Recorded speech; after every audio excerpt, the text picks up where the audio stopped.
there are three components of throwing: break, balance, fit in, and follow through. Now in sport, you would use subtle maneuvering to get him to come off balance. We'd be pushing, we'd be pulling, just to create an opening to move in. While in close combat and self-defense, we don't need that. We use stomps, we use hacks, we use headbutts, we use gouges, we use all types of things that would be normally be illegal to create the opportunity to throw him. So you can't throw a man. Let's look at a basic throw. We're going to look at Osotogari, which is a big outer reap from judo. You can't just walk up and grab and hang on and throw the man. So we need to balance and position him in a way. So the first we said we're going to break balance. So let's just look at, we come in and we use a chin jab. We break balance. Now you see his weight is balanced on this leg, which is exactly where we need it to be. Again, smashing, driving him in. Now I fit in for the throw. Here's my fit in. Okay, break balance, fit in, and then follow through, which would bring him right down to the mat, or right down to the street. Any opportunity you have to create an opening to take the man down, you're going to take. Okay, in a static, locked, grappling position, okay, we'd be using those headbutts, chins, bites, knees, stomps. Okay, doesn't matter. Doesn't matter what you're in. If he's in a regular collar and elbow tie, like in wrestling, okay, you would pull a headbutt, knee. Okay, no maneuvering, you don't have to be that technical. All right, let's just look at underhooks, for example, another typical grappling position. Again, you have knees, you have shins, insteps, stomps. Depending on what if you have your balance beneath you, you'll be able to do it. And that's what your position is going to tell you what you're going to be able to do. From the rear, we've got, the back of the ankle or the Achilles, the back of the knee, okay, the coccyx. You can even do the kidneys, back of the neck, it's, the face. So we're going to be using the targets that we've been practicing and focusing on the entire time. We're going to use those to implement our opportunities for throws. So we'll begin with methods of breaking his balance. Now you're going to have two primary situations of attack. You're either going to attack him from the front or attack him from the rear. Okay, from extreme close quarters attacks to the front, you're going to use, the first thing we're going to look at is this point of the foot kick. All right, same as before, it's going to go to the shin, it's going to go to the knee, it's going to go to the testicles. Okay, you just simply, just like before, drive that point of your boot into the target. Next will be the side kick. Okay, again, just like we've done from day one, now we're just doing it from a close quarter position. You're just driving the side of your foot into the shin. Okay, if you're a little farther away and you have the room, into the knee, inside the thigh. Okay, no higher than that. Again, your ability to kick is going to be how your balance is. If you feel off balance, believe me, your instinct is going to tell you you're not going to do it. All right, if he's pushing me and he's really aggressive, you're not going to be able to kick because you're not going to want to, and then it's going to teach you that's going to tell you to go to your hands and go to your mouth and your head. Next scrape right off the side kick is a shin scrape. So you have it from either the outside of the foot or the inside of the boot. Again, outside scraping down and inside scraping down.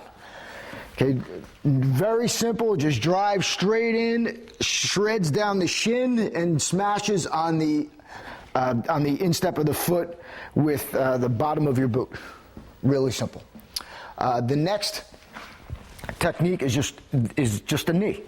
Okay, just like we did before. We're in this locked up position, and then we're driving the knee. Point of the knee goes into the thighs. Okay, into the knee, again into the testicles. Okay, the knee is meant to disrupt his balance. So remember, when you're locked in here, drive your knee and stomp your feet. It's meant to disrupt his balance. So remember to always take ground. Okay, so when he turns around, again, you really have the same types of attacks. Now they're just going to the back of the target. You've got point of the boot kick into the Achilles, into the calf, into the back of the knee, into the hamstring. You've got that side kick, Achilles tendon, back of the knee. Again, either side. You have the instep kick, just like from the front. Right into the Achilles, right into the back of the knee. Of course, you've got your knee, which is driving into really any of these targets, coccyx, hamstring, knee. Any place where you hit is going to give you a good effect. The shin scrape from the rear, smashing down and driving him straight into the mat. Okay, knee smashes on the concrete. Be very careful when you're working with your partner. When you're working with a partner, you have to be very, very, very careful. Very careful. And make sure you're on a matted surface, because you're taking him and just smashing him right down on his kneecap. One of the things with working with a partner is you want to make sure that they're their safety, because you'll run out of them pretty quickly. Some of the other ones, even the double smash that we covered in the earlier modules, is that, coming in, bang, driving it straight in, okay? So these are the methods that we already know, okay? You've been training them and practicing them from day one. When you're kicking and you're driving the shins, it's meant to take them off balance so we can move in and attack them. Okay, and take bigger and bigger pieces. Now we're just applying those methods when we're locked up. Shin smash, knee. Okay, those will allow us to unbalance him, to take him down. First hand strike is going to be the edge of hand strike. Again, applied like we normally do now, even from a closer position. You can hitting into the bladder or the solar plexus. If we were locked up, hitting into the kidneys, okay, just bang, causing him discomfort. So then we could fit in for our throw. As always, the edge of hand high, used to hack and chop. If we were locked up, again, pushing, hacking. Okay. Anything, using these in conjunction with the feet, does a lot of damage. And most of the time it's just going to fall over. You're really not going to need a throw anyway. If you're locked up in this manner again, okay, you've got hacking the arms, anything just to break him down and loosen his grip. Again, where you're going to be hitting him is going to be depending on your balance and what he's going to allow you to do. Okay. Next, elbow strikes. Okay, done from any angle, provided you have enough space and opportunity. It can be done like an uppercut, straight in, smashing down. Okay, it can come across, lock up. Okay, smashing straight across. So we're kneeing and moving and down. Okay, you can give them the point. If we're locked up in here, locking straight down and just driving this in. Okay, really, here this is a good position, but it's really going to make sure that you're base, because if he's driving you, it's going to be a little difficult to generate power. So again, like we've been saying all along, your balance is going to dictate what you're going to be able to pull off. Forearm to the neck, same principle as the edge of hand. Okay, contact is either inside or outside the forearm. We're tight, we're locked up, bang. This may be even incorporated into a throw, like Koshi Garuma or hip wheel. And we've pulled this off in sport, where we'd be locked up and I'd be throwing this. The throw looks like this, okay? And I'm popping him over. Okay, using this forearm, bang, smashing it right into the side of his neck. There will be times where you hit it and he's out before he hits the mat. All right? So The forearm smash, again, very, very, very effective. From the tight grip position, you've got the shoulder spike. Let's turn around this way. Okay. So, this tight collar position, you've got the shoulder spike. Driving the point of the shoulder into the face, into the head. Okay, smashing, using your hand, pulling him in, by locking him up, still smashing. Imagine smashing knee and smashing. All right. We can get away with a lot. Okay, you just have to train yourself to look for the opportunities and to take them. Another popular grip is this, just like the rear naked strangle grip. Again, we've been doing this. Heel of hands together, locking it in. Be locked up here, we're just literally going to stretch our arms out and smash his face into our shoulder. So we smash here, come to the other side, smash here. All right. You can use this same grip and move in just like just into our headbutt. So instead of the shoulder, driving the top of your head, get anywhere along the hairline, smashing into the side of the temple, in the face. I mean, just to give you some ideas of all the opportunity that's there. You secure this head, can make sure, again, keeping, just like we talked about in Module 2, eyes tight, jaw clenched. Okay. Smashing it straight in, and it can be done from any possible grip. Smashing.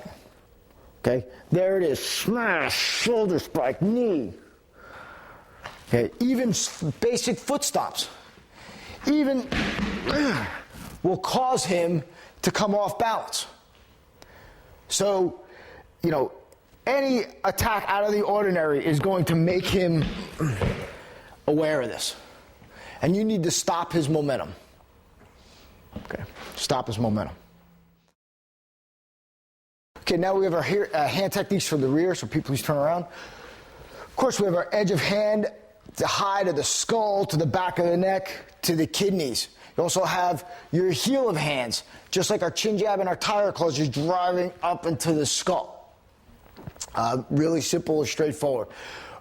Next is going to be we have our forearm smashes, which, again, coming from either direction, but if we're going into a takedown, it's just going to be more natural to come in with this overhand strike from the outside in. Okay, so we're going to be coming in and down as opposed to grabbing him this way.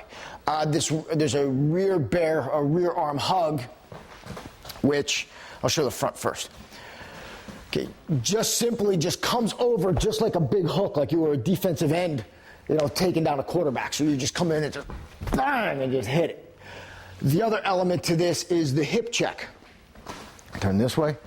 So you'd be entering, and I would be taking him down either into a strangle or just a takedown, where I'd be driving my hip in and catching him.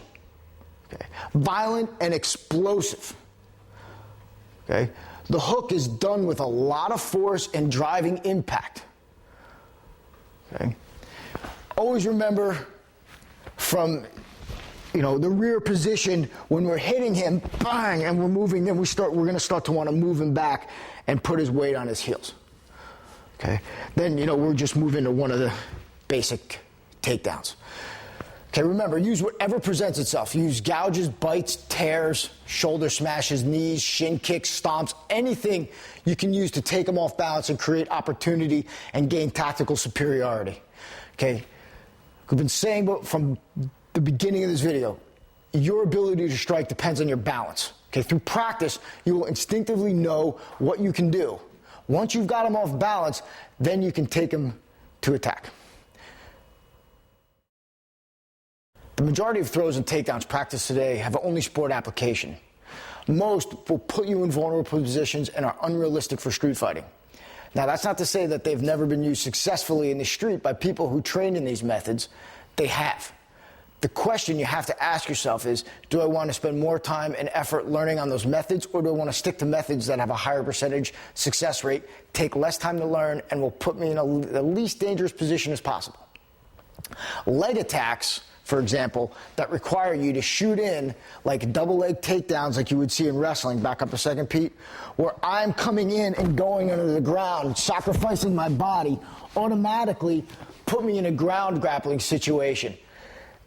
Any other method like this that causes you to go down to the mat with your opponent or your target on purpose, okay, should be avoided at all costs. Yes, he's going to be, if he can't take a break fall in the street, he's going to be smashing his head on the concrete, his body's going to be hitting it. But then again, the same token, you're going to be landing on your knees, you're going to be landing on your hands, glass, bottles. We know the story by this point in time. Also, again, multiple attackers cause are a serious concern, as well as weapons. So we like to avoid this if at all possible. Other types of attacks that cause you to go underneath, similar to that, fireman's carries, where I'll be coming underneath and rolling him out. Okay, low single leg takedowns, again, coming to the ground. Again, we need to avoid those. Other types of sport throws like ouchigari, or big inner reap from this side. It's causing you to wrap our leg. Again, what happens is when people get thrown and they're not used to getting thrown, anybody who's slipped or fallen does the same thing. They grip up and they grab and they hang on to you. In a sporting arena, they're expecting it. They know it's coming. In the real world, when I start doing these types of things, Peach is going to grab onto me, and then we're both going for a ride. So anything that entwines the legs, anything that wraps the legs, even any these ouchigaris, ouchigari, kouchigari, minor outer reap, any wrapping legs. You'll see us do a sort of like osotogari, which is a sweeping technique, not a wrapping technique. Rear sacrifice techniques, there's a couple exceptions, but for the most part, you do not want to be laying on the ground and throwing him. Again, there are some exceptions, which we're going to go through at the end of this segment. Other throws, what we call one-legged throws, which like Uchimata, all right, inner thigh throw, which I would come in and throw Pete like this, all right. In fact, let me just get one if you don't mind. Okay, so we would come in and we would throw him like that. Okay, in a sport, that's my point. I win. In the real world, sometimes we both land and we both take the exact same throws, the exact same break fall, and we're both smashed on the street trying to recover, and then we're into a scramble situation where we got to get up to our feet. So the basic rule of thumb is don't use any techniques that cause you to wrap or cause you to go underneath your opponent. We'll start with basic throws. These takedowns require extremely little or no training whatsoever, and you can literally be effective with these in just a matter of a few days. Okay, because of their primal nature, they're not technically complicated. Again, they're excellent for any applications. So we're going to start with takedowns from the front.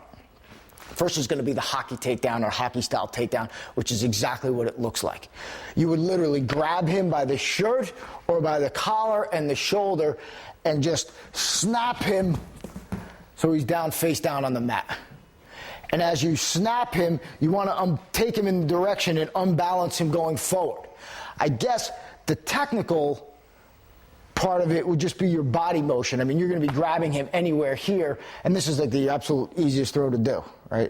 We do this all the time, especially if you hit him and he's kneed and he's bent over. Now I just snap him down on his face. Okay, again, he's down, I'm up. This is exactly where I want to be.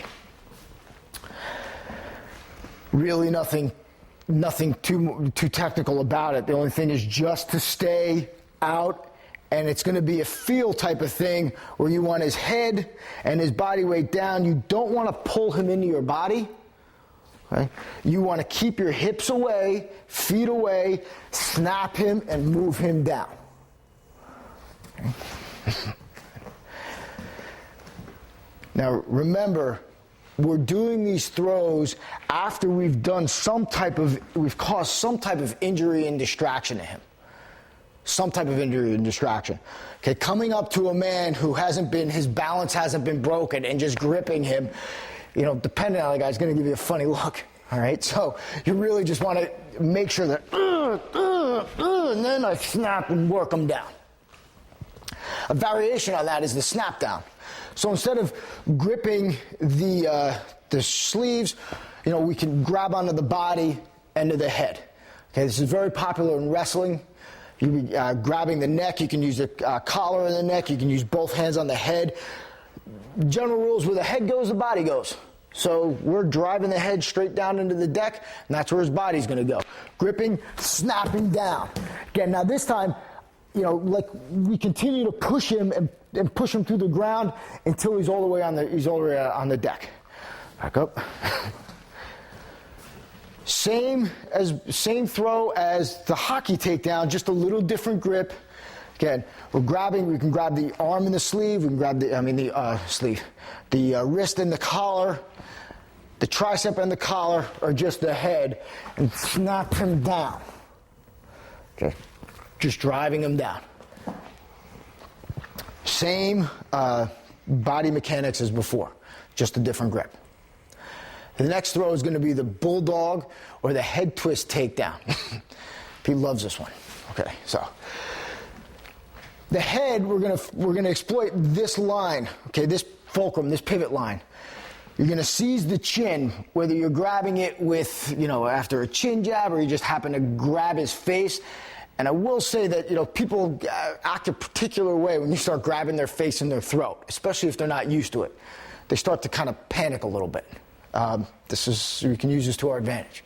So grabbing his face, and we're going to grab that other point of the chin, the point of the head, which is over here. If you got a nice head of hair, sticking your fingers in and grabbing it helps. We're going to push on this point of the chin. So Pete's got his little goatee going, which is nice.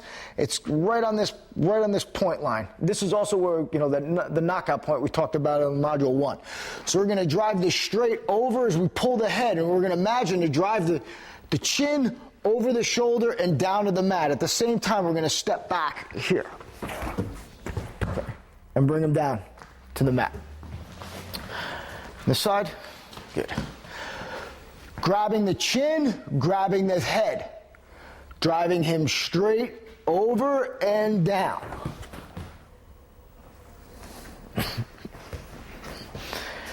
So before, where he was bent over, okay, it was easy to take him. Always take him in the direction he wants to go. If he's bent over, we take him forward. He's leaning forward, take him there. This time he's up and he's in a backward position. I'm just going to pivot this and just drive his chin right to this spot. So that's where I'm going to be thinking about driving him. Okay. The next throw or takedown in that position is off the chin jab. Okay. So you coming in after the chin jab, and we've secured him. You could be holding onto his arm, holding onto his back. Now, we drive the fingers in and pick the elbow up. There's a variety of finishes. We've thrown the chin jab straight up, okay, where we've done multiple chin jabs. Now we're coming in and just driving in. We're taking him, walking past him, and driving his head straight down. Incidentally, when you're throwing, always look to where you're going to put him. Okay, I look right to the spot where he's going to be thrown. That doesn't matter, whatever sport you're doing. You're looking right in that direction, because that's going to focus where your power is going to be going. Again, posting, chin jab, stepping in. Foot has to step back and down. Okay. So we get into the next, you're going to see us working this with, Osotogari too, which is that outside leg reap, which we'll get into in the next section. From this position, from this angle, good. So we step in, chin jab, let's say we knee, and we continue to drive him. Elbow comes up, fingers go straight down into the mat.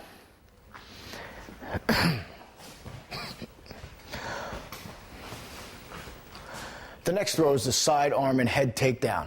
Okay, this is a throw that is excellent for law enforcement because it can bring you into a cuffing position. From the side entry, we're going to just reach underneath the arm, so the underhook is going to look like this. Okay, back around, facing front. Okay, so underneath the arm, grabbing the back of the head. Okay, palm down, thumb facing backwards. Very natural position. Okay, you need to apply constant pressure. We're going to take him in the same direction forward like we did with the hockey takedown and the snap. So we're going to move him forward in a jerking motion. Again, you see us working here into a cuffing position. Okay. Very easy to learn, very easy to do. Again, the more violent and explosive you can be, the more shock and impact you can deliver. These takedowns are very easy to execute. So you're going to come in, lock him, grab him, and snap him down. Notice you want to have this jerking, snapping motion with your step. Also, it works with your footwork, which we've been doing all along. Stomping, heavy feet. We're on ice, we're in snow. Same rules apply. Everything that you've been training with until this point, it all fits together, it all works together. In law enforcement, these types of takedowns are easy to control and are simple to execute. It will be easy for you to get your target to understand where he's going.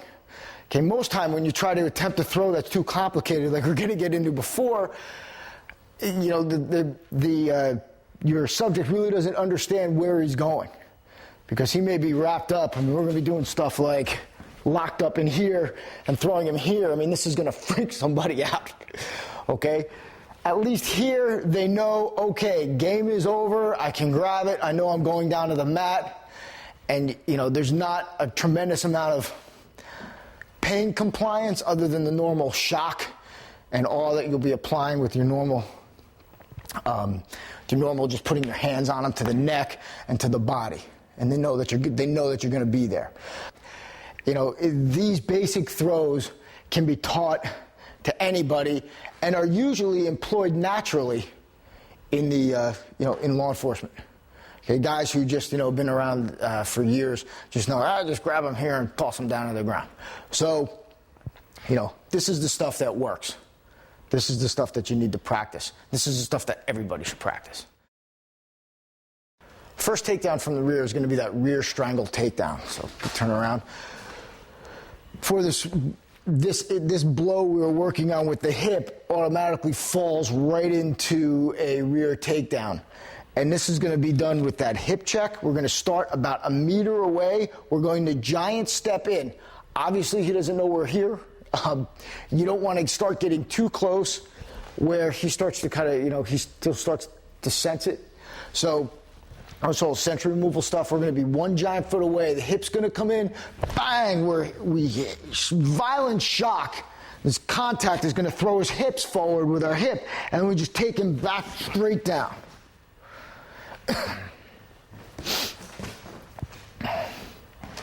So again, about a meter away, step in.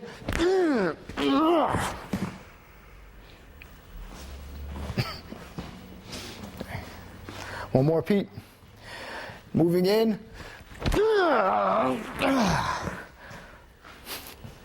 Poor Pete knows it's coming. It's easier it's easier for him when they don't feel it coming. Okay, we're locked up in here, hip checking. To step and to re-step we're only going to do that if we run into a problem and he doesn't come down immediately. So if we're here and he starts to feel this, now I'm going to just kick it out and bring him down. So we've got the double shoulder pull down.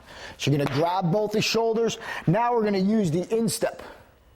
We're going to seize his traps, just bang, and just bring him straight down. Again, slamming into the deck. You're going to be grabbing him simultaneously kick out his knee with your boot.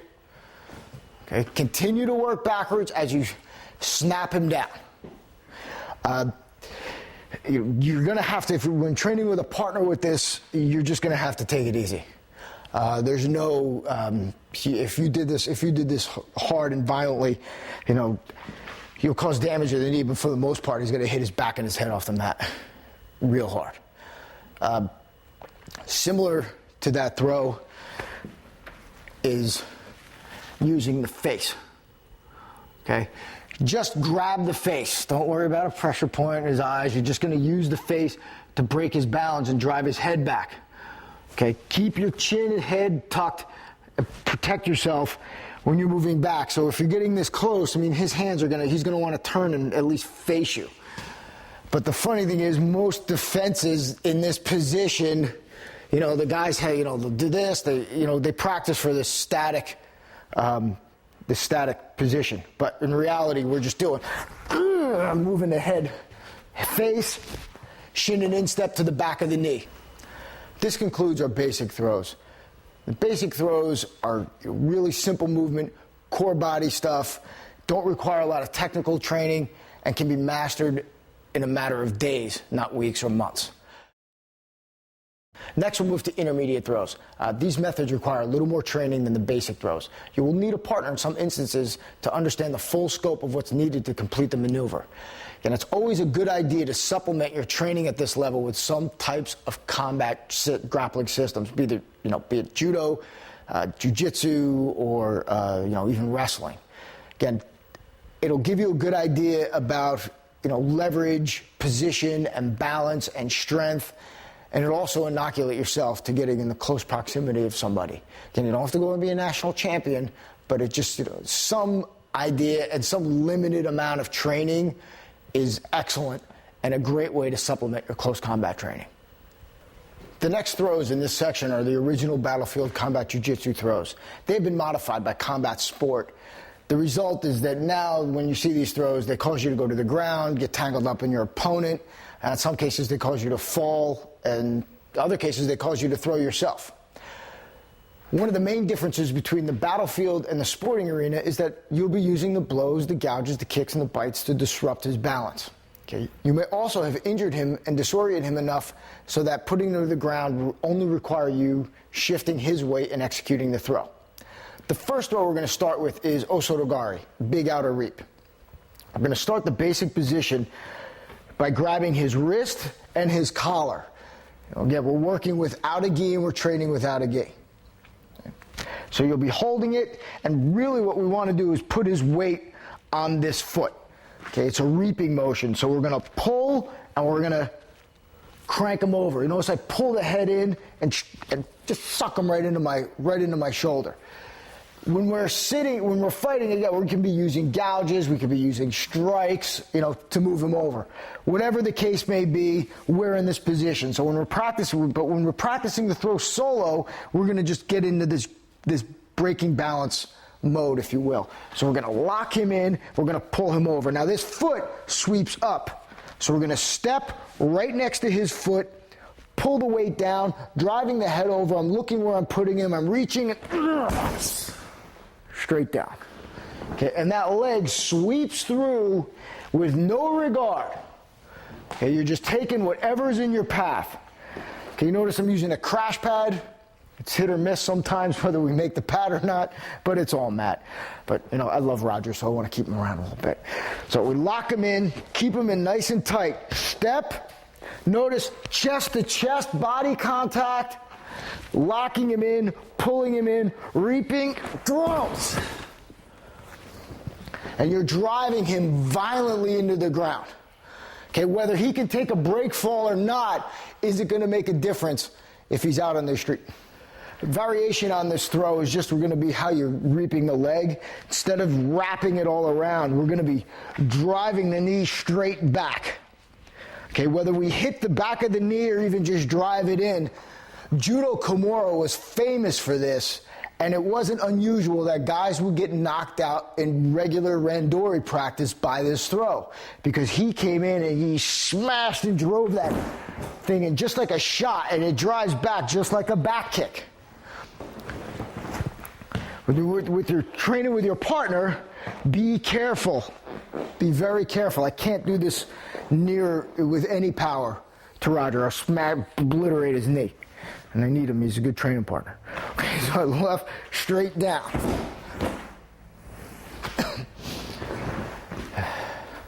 This throw can be combined with really any type of method that controls the head.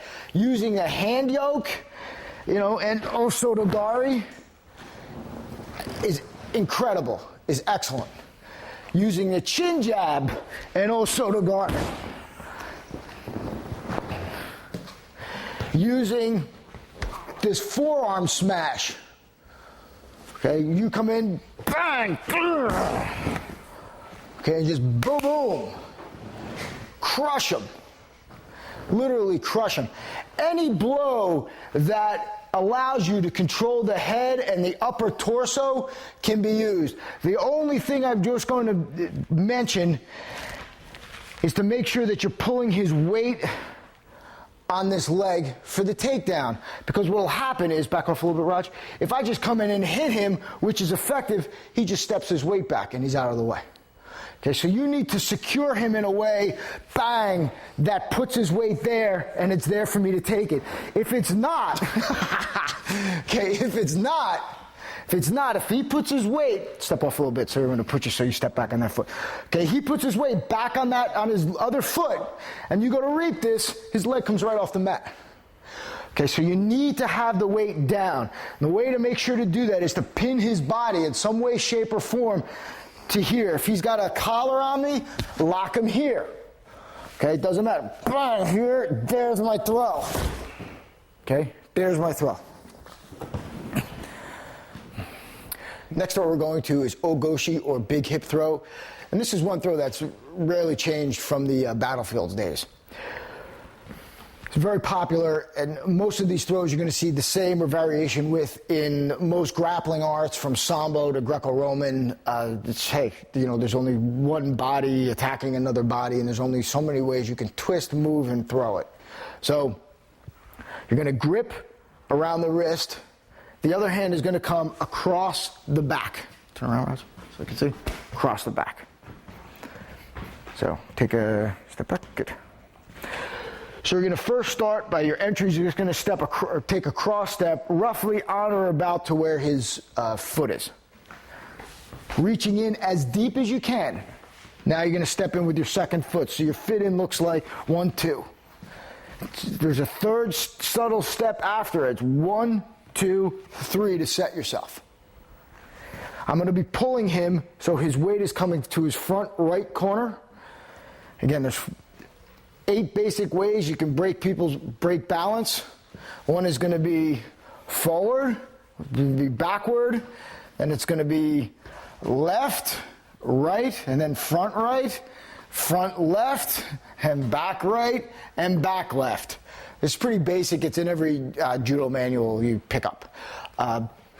So, again, gripping that wrist, stepping in, 1, 2, hip in. Now we're just going to bend as our knees are bent, and we pop them over. Now Roger knows how to take a break fall. Okay, in the real world, people land on their heads. In the battlefield, you would throw this in a way where you'd be holding him up holding him up as high as you can, and sustaining the grip on the throw and driving his head into the ground. Hence breaking his neck with the impact of the ground, or at least knocking him unconscious. Gripping, step 1, 2, 3, hips in, bent, gripping him tight, pulling, pop your knees, and over he goes. Now you're going to be throwing him in an actually, you see where the mat is situated to us, it's about a 45-degree angle away from me. It is not a 90-degree angle away from me. So you're going to be throwing him kind of almost to his side, to a lateral position. So you're gripping here, underneath, holding, stepping in. So there's 3 step. 1, 2, 3. There's my hip. I pull and pop them. See your feet lined up? Just at that 45 degree away from me. And that is Ogoshi, big hip throw. Next we'll go to Ukigoshi, floating hip throw. It's very similar to Ogoshi. The only difference is you're going to be pulling your target across and you're not going to be sticking your hip in as much. The founder of Judo, Kano, this was rumored to be his favorite throw. So we're going to have the similar grip to what we had before, around the back. We're going to do that 1, 2, 3. Now instead of sticking our hip all the way out, we're going to be locked here and we're going to be pulling him across us. So he's going to be landing in a way that's going to be this, now it's going to be 90 degrees instead of 45 degrees. So we step in, 1, 2, and across. And we whip him around our body. Okay. Where before, with Ogoshi, he was at a 45 degree angle. Now his feet are just, 90 degrees. He's laying right in front of me. Turn, please. Okay, good. So, again, underneath his back, pull, step, similar 3-step, okay, just not as deep. Okay, it's the floating hip throw. Again, the idea is that the hip is moving and it's dynamic. So as he's moving around, now my hip comes out and meets him. Again, here, around, pull him across. There he is. One more time. Goshi to grip, cross in, reaching deep in the back. The deeper around the back you can, the easier throw is going to be. Okay, pull him around you, and the hip actually moves in. This next throw is Koshi-Guruma, hip wheel. You'll see it as a headlock in Western wrestling. So we're going to start again with the same grip again. So now we're going to, instead of going around the back, we're going to be going around the head. And this is excellent when his body stiffens up a little bit. It's actually a little easier to throw him. And they use the term wheel because my hip is going to be the pivot and his body is going to wheel around it. Okay, so when you pop him, his feet should go directly over your head. All right? So we lock in, same footwork as before, pop him. Over. Talked about in the breaking balance section, coming in, bang, hitting. Okay, and this Koshi-Guruma in this throw is extremely effective and quite possible. As long as you don't wind up in a sporting situation, you probably get away with it. So, smashing in, 2, he's stiff, knees bent, looking right where I throw. Want to throw him? Straight over. Straight over. So as you're pulling his head and his arm, your knees are popping and you're giving a slight bend to your body. The hips are the last to unload. So the head and the arm go first. As I pull him, now I start to pop my legs up and bring him over.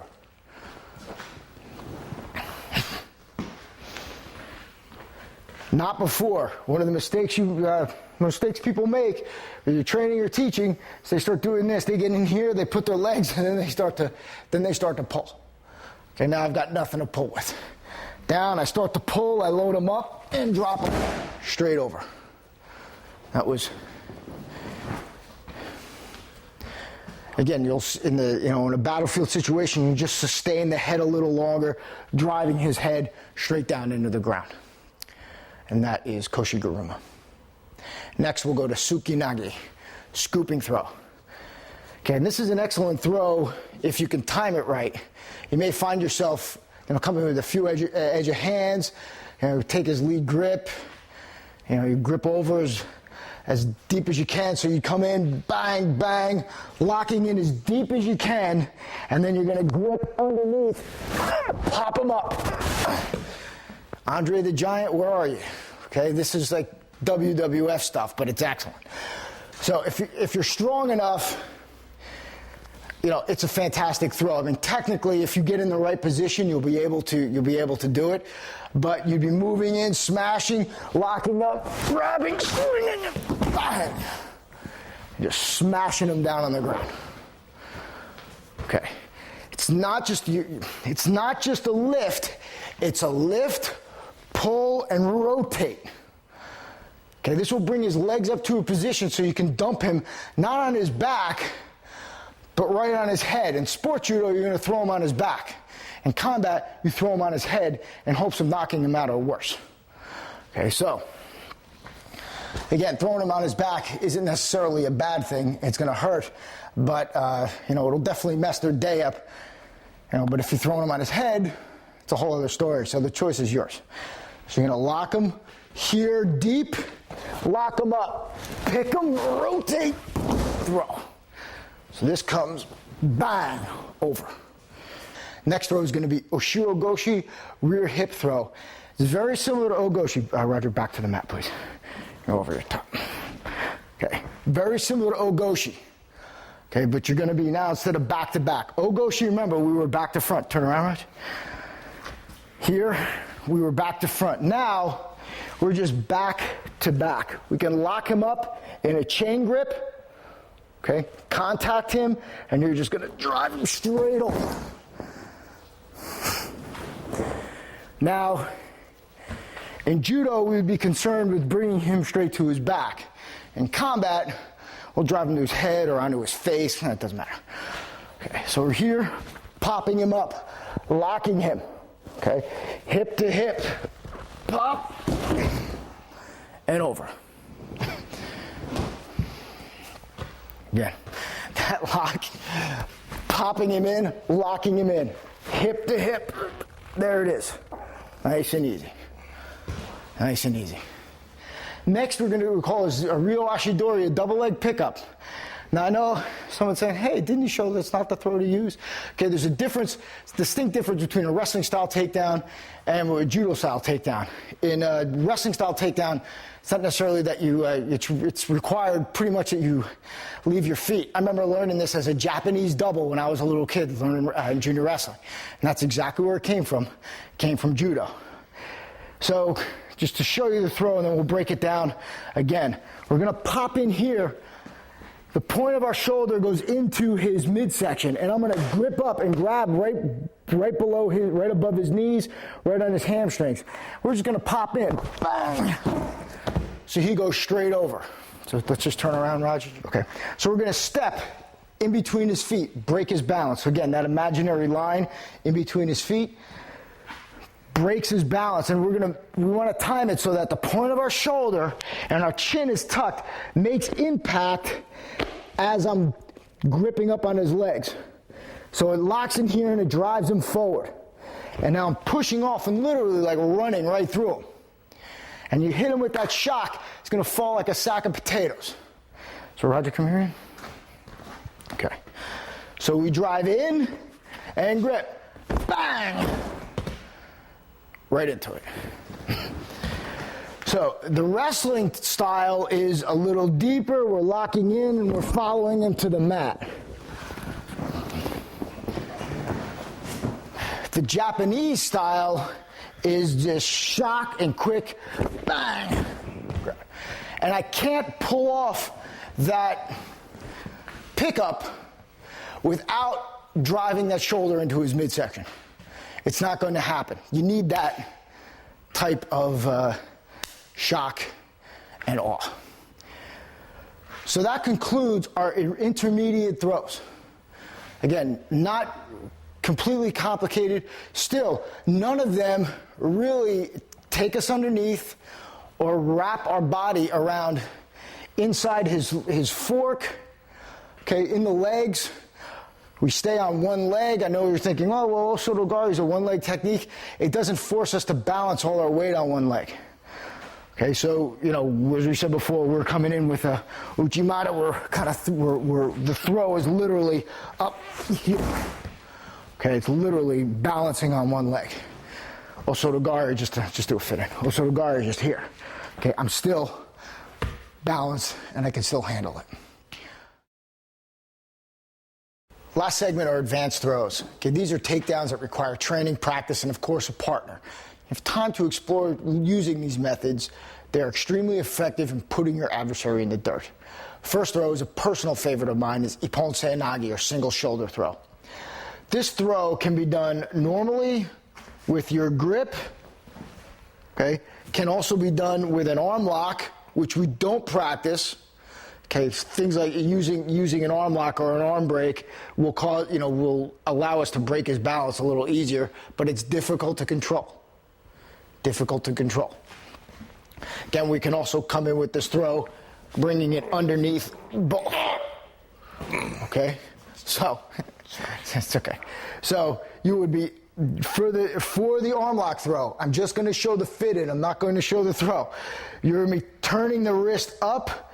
So we'll step in. The footwork is the same as before. Step in, 2, 3. 3 steps. 3 steps. You don't want to change your grip on this hand, so as soon as you get it, you turn it. 1, 2, 3. Okay, there's my throw, and I'm sit my butt right on his thigh. 1, 2, 3. Again, we're chin up, bang, okay, and popping them up. What'll happen is you practice your fit-ins over and over,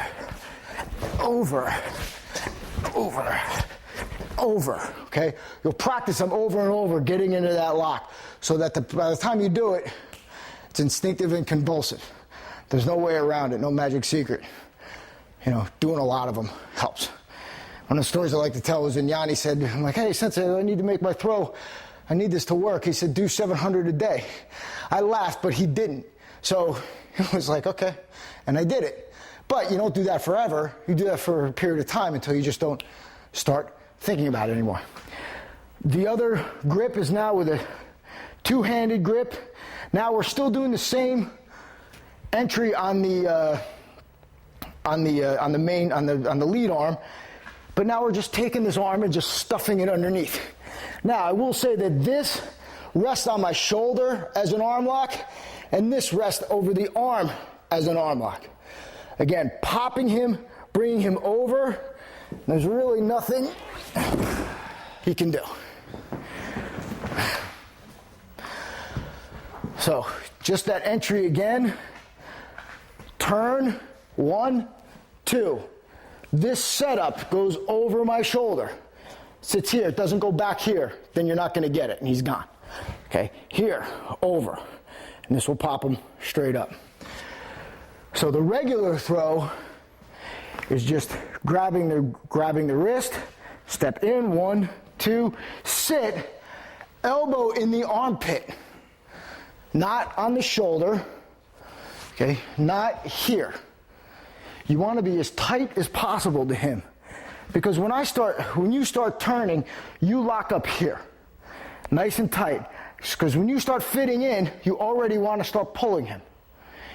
What happens is, typically, student come in, grab here, turn, and then pull. He's still on his feet. I need his heels to come off the mat in order for me to throw him. So I step, lock in, now I turn, pop. Believe me, when I first saw this throw done after years of wrestling, I didn't believe it could actually work. But once you get this initial fit in, everyone wants to stampede to throwing them. Okay? Wait. Get this part first. Step in, lock him in, sit on his lap, my butt on his knee. Now, like before, I start to pull first, now I pop him up. And you go straight over.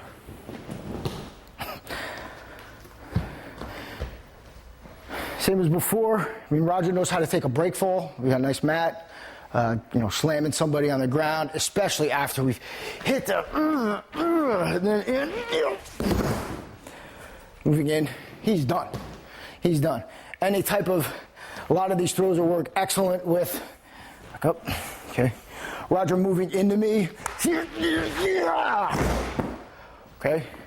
Once you get that momentum going, and we're going to practice that in our drills, once you get that momentum, you take him in the direction that he wants to go. Again, he lands on his head, he lands on his back. Even if he can take a break fall, there's going to be severe trauma, probably ending the fight.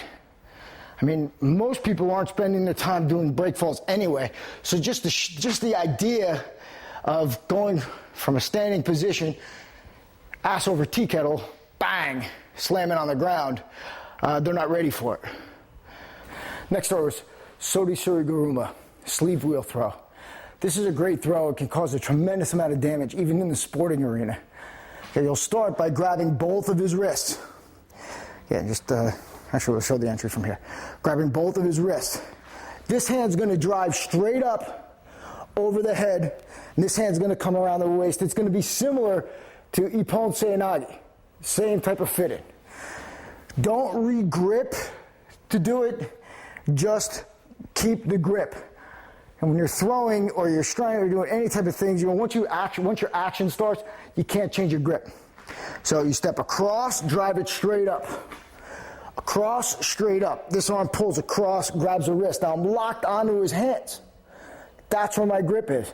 And I pop and drive him straight over.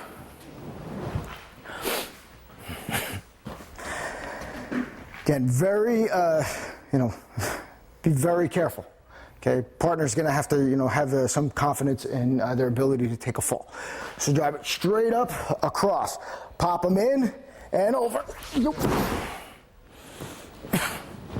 You can see how easily it can wind up for him because he really doesn't have any hands to break his fall. No hands to break his fall. So it's how easily he can wind up where his head is going to just hit the mat, hit the deck, and it's going to be all over for him. Again, that same variation, even the one we were practicing before, it's a similar throw. Similar throw. So again, locking it straight up. So you pop. Again, when you do your fit-ins,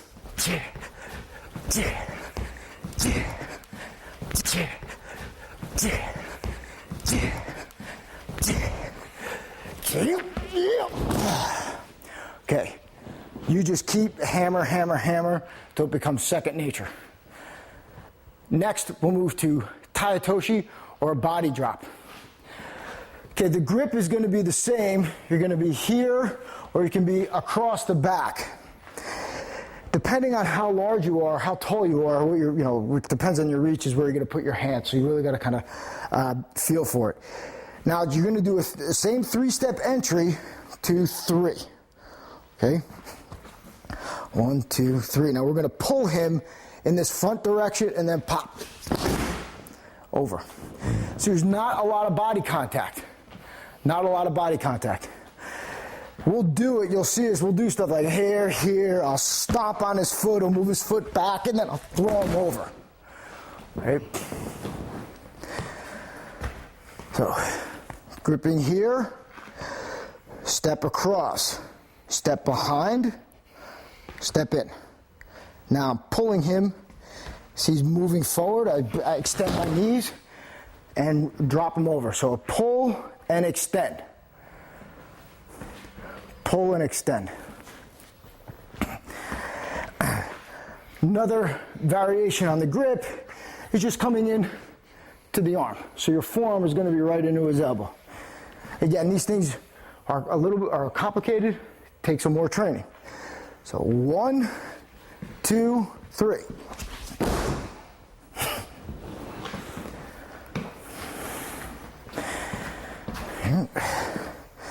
One, 2, 3.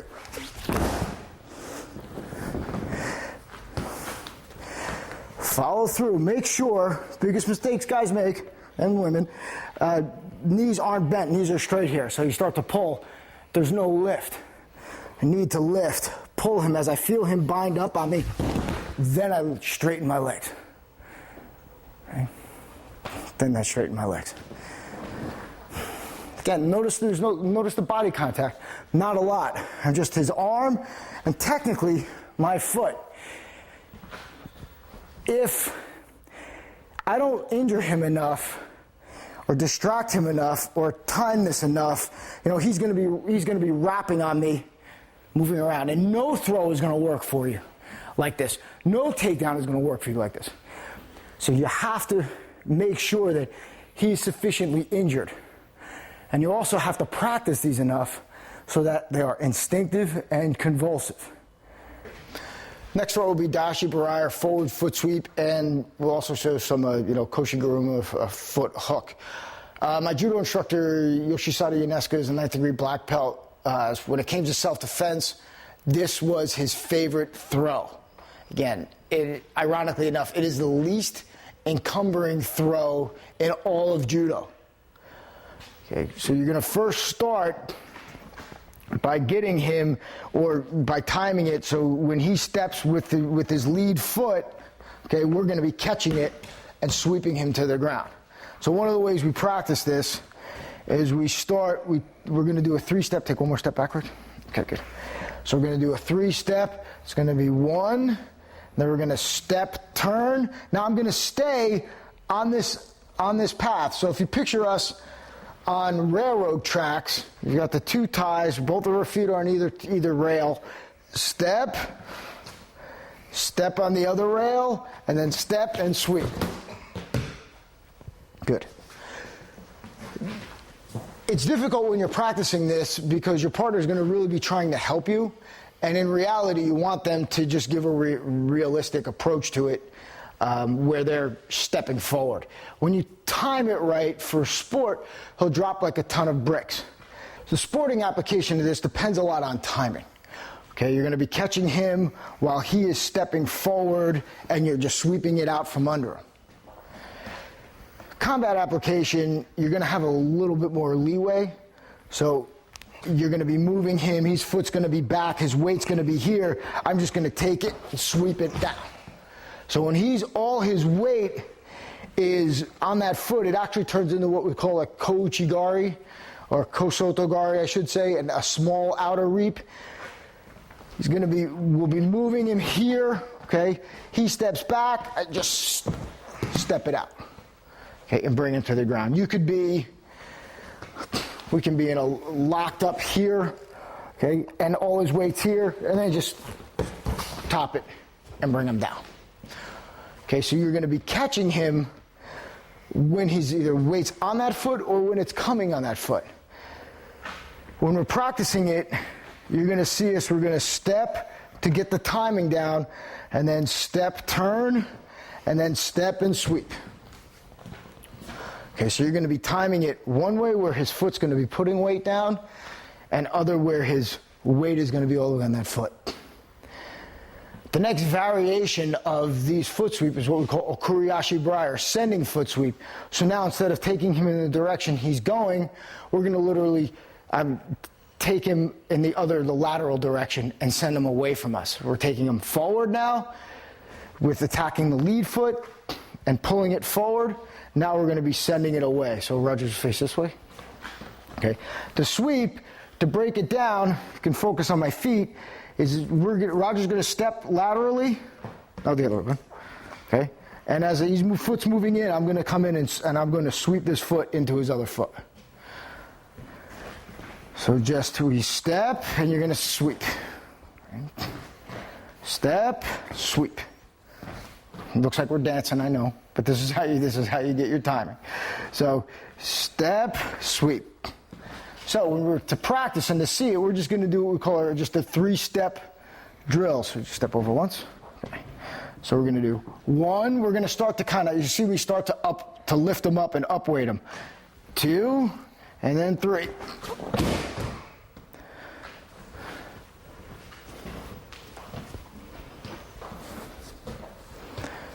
From the rear, and step 1, 2, 3. So we're fighting, okay, we're locked up here. Instead of moving him forward now, we wind up just circling around a little bit, and there's my sweep. Okay, bang, on the ground, done. Okay, so when you're doing these things, again, the more complicated they are, the more you practice them, the more instinctive they're going to be. If you happen to have, this type of martial arts background, you're one step ahead of the game.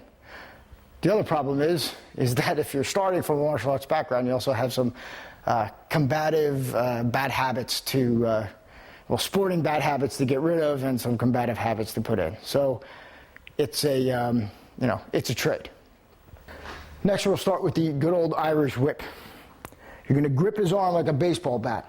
Again, we could be snapping him, hacking him here. Here it is, and this can be put in with a basic throw, but it's just in the situation. There's other things you can do. But anyway, you'll be gripping. You're just going to grip the baseball bat, hold it tight. Now I'm going to snap it and literally just whip his head, just to cause this whiplash effect. Again, we've hit him, we've moved him. We have control of his arm. Okay, we're going to snap.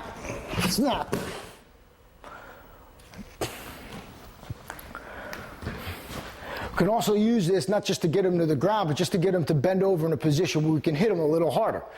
So we have our grip, snap him, he's bent over, bang, there's a kick to the head. Okay, there's a kick to the fork. There's an edge of hand to the back of the head. This Irish whip sets us up for a wrist circle throw. Now you're going to keep your hands on the baseball bat grip. So you snap him. Of course, you can kick him. He moves up.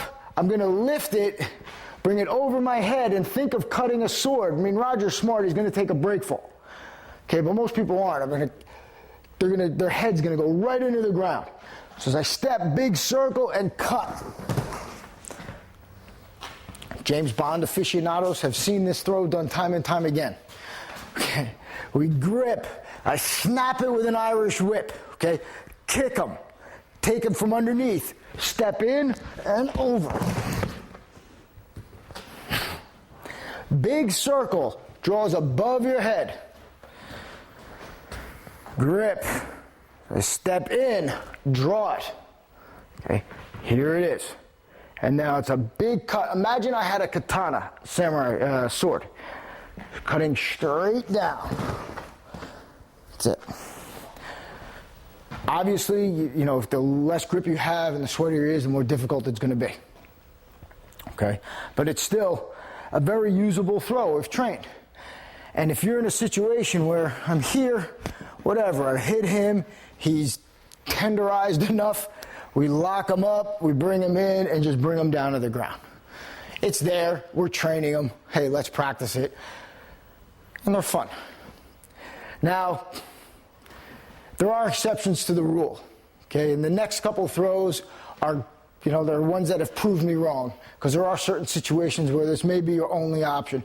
Tomoe-nage or a circle throw just maybe, is one of those situations. Especially if you're in a situation where he's grabbed my leg. Okay, you see this is done as a monkey roll in wrestling. I've got control of his head, and I've got control of his arm.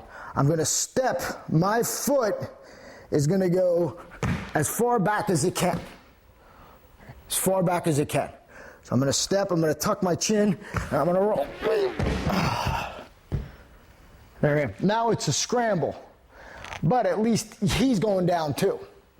And we're both going down. All right. Stay there. Show this side. So again, we come up.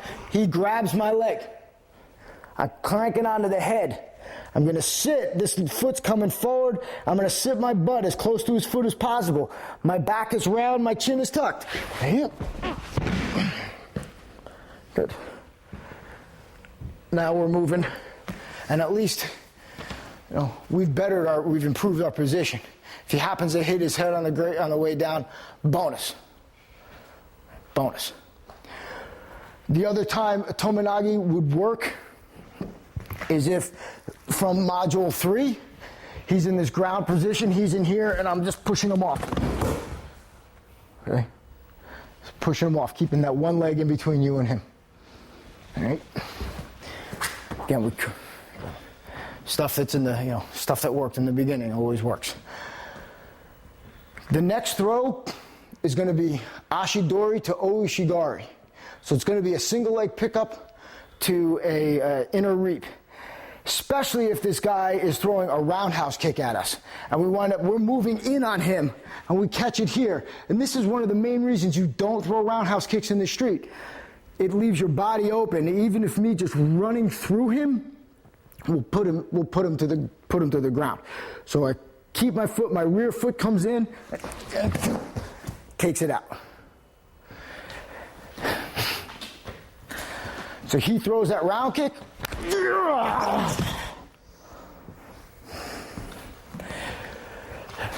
It's really still gross motor movements.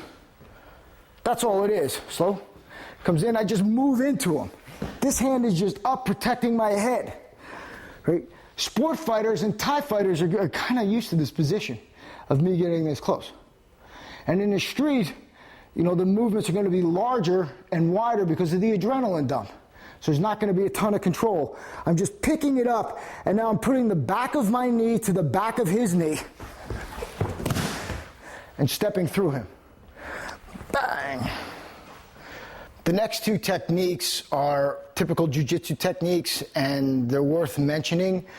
You may, be in law enforcement and find yourself in a situation where you can only grab hold of one arm, and in order to be most effective in those times, you may just have to be controlling them and do your part by bringing the subject down by using one arm. So the first one is going to be wakigatame, which is an armpit lock.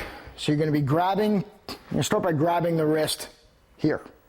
You'll be pulling him and making contact with your armpit right above that joint trigger point, right above the elbow. So you would step in, bang, okay, holding him here. Now, I'll be walking him in a 45 direction away from his arm. I mean, it's easy because Roger's got bad shoulders, but you want to do it in a way, just bend over for a second, bud. Okay. You want to walk him in a way that's 45 degrees, like his arm at its furthest point of extension. Just right there.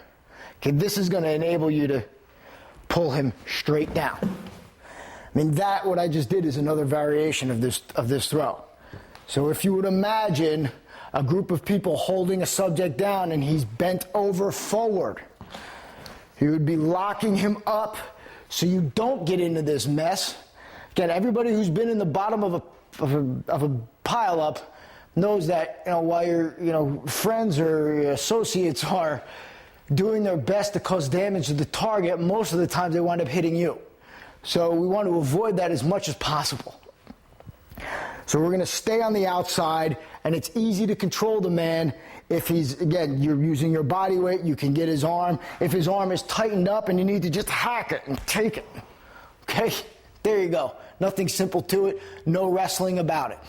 Holding it, now lifting up with that pressure underneath your armpit, holding the wrist up, and now just walking forward in that 45-degree angle, and we're just going to be down here.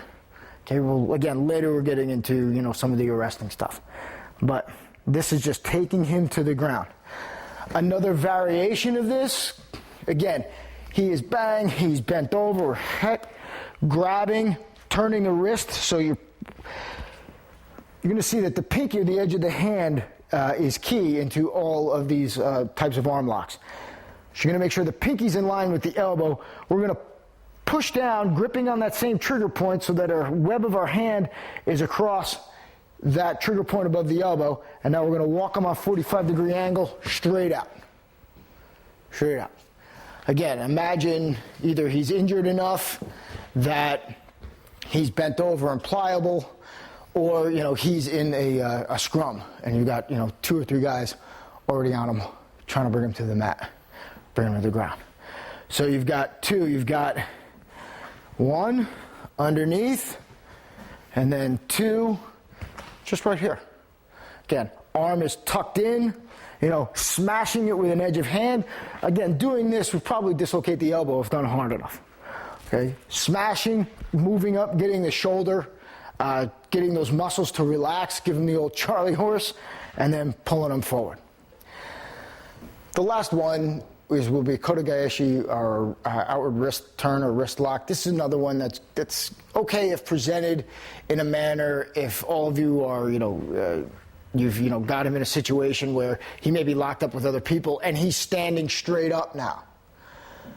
Again, keep in mind, there's a good chance that you'll probably just wind up dislocating his wrist, especially if his body's locked up, or if he's sweaty, you're really not going to be able to get this grip. But, we've come this far, this is kind of as far as, we like to go into the world of, what people would consider traditional jiu-jitsu. And this is one way, the least percentage way to get somebody from their feet to their back. Again, in the dojo, when you're practicing these things, again, it's easy. Everybody's compliant. Everybody knows what's happening. But once somebody starts getting sweaty and once they start resisting, things become a little difficult. So again, you would be hacking and hacking. He's going to be locked up with maybe some other people. So be that as it may, wrist turn. You're going to be gripping the hand. You're going to grab the metacarpal of the thumb with the pinky right inside the wrist joint and the thumb on the back of the finger. Underneath the fingers, right on the knuckles, right underneath. If they're above the finger, you're going to feel it's not going to feel right. You're going to have to push right underneath the knuckles. This other hand's going to come over, grip the edge of the hand, and put the both thumbs underneath. This is, a lot of people know this stuff. So we won't spend too much time on it. Just, pinkies in, grip the thumb, grip the edge of hand, pinkies in, thumb in the underneath the knuckles. Now we're just going to drive the pinky and the edge of the hand over and straight down. Okay, that's it. We do stuff where you're smashing in jiu-jitsu and doing that, but it's not necessary. Okay, all you really want to do is get the guy from his feet to the deck. Here, gripping up, stepping over, driving the pinky right to where I want to put him. Okay. Now, you can't combine this with your throw, so you're here, and as I'm turning him, he starts to come around in front of me and face me, so I'm just going to block him with like a Tayatoshi. So my foot's just going to step out.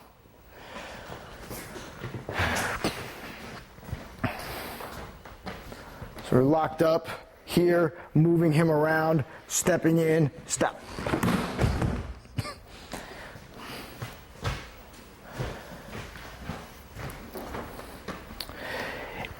Keep in mind, if he's locked up and his body can't move, you're just going to be breaking this wrist, which might not necessarily be a bad thing. So I would communicate to the other people you're working with and just take him to his back, because that's where he wants to go. He's going to have to be somewhat disoriented in order for you to pull this off. Okay, it's not going to be, once we get him into this point, sure, but you're going to need him to be bang, bang. Which again stands to reason. Why don't we just keep hitting him and moving him, dropping him forward? Of course, but again, this is something we're studying it. The outward wrist turn is going to be the most complicated that we're going to do. The other variation of this would be coming in underneath for this here. Again, not a big fan of these, but they do have somewhat of their place. So this would be bending the wrist, coming underneath, and grabbing his wrist. Okay, leveraging on his forearm, on the shoulder, and the elbow, and now I'm just stepping straight down while I pull that hand down. Okay, this has been done ad nauseum. You can see a lot of people teach this stuff, but the problem is they teach it as a primary method to take somebody down. We teach it as the absolute, positively last method you would actually use to put somebody on the ground. But again, it has been done in combat and it's worked, so we'll show it. Underneath, grip. Okay. So right here, you have your outward wrist turn, you're reaching underneath and just grabbing it straight down. Use two hands, fine. Once his balance is broken and his weight is on that foot, I'm just going to step and drop him straight down. Now the last thing we're going to move to is just giving you some ideas of some of the combinations and the situations to use some of the breaking balance and throwing techniques that we've done so far in this module. So we'll start, you're going to grip up with your partner here, okay? You're going to smash, you would smash his knees, elbow, and then shoulder guard. Okay? So again, same throw, moving in.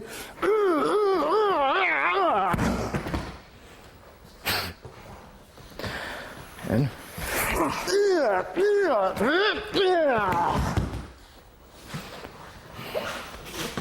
Seoi-nage. Okay. Locked up.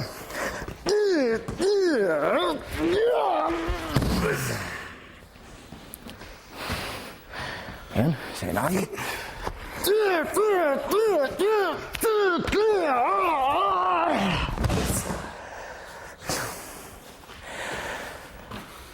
Ogoshi. Here.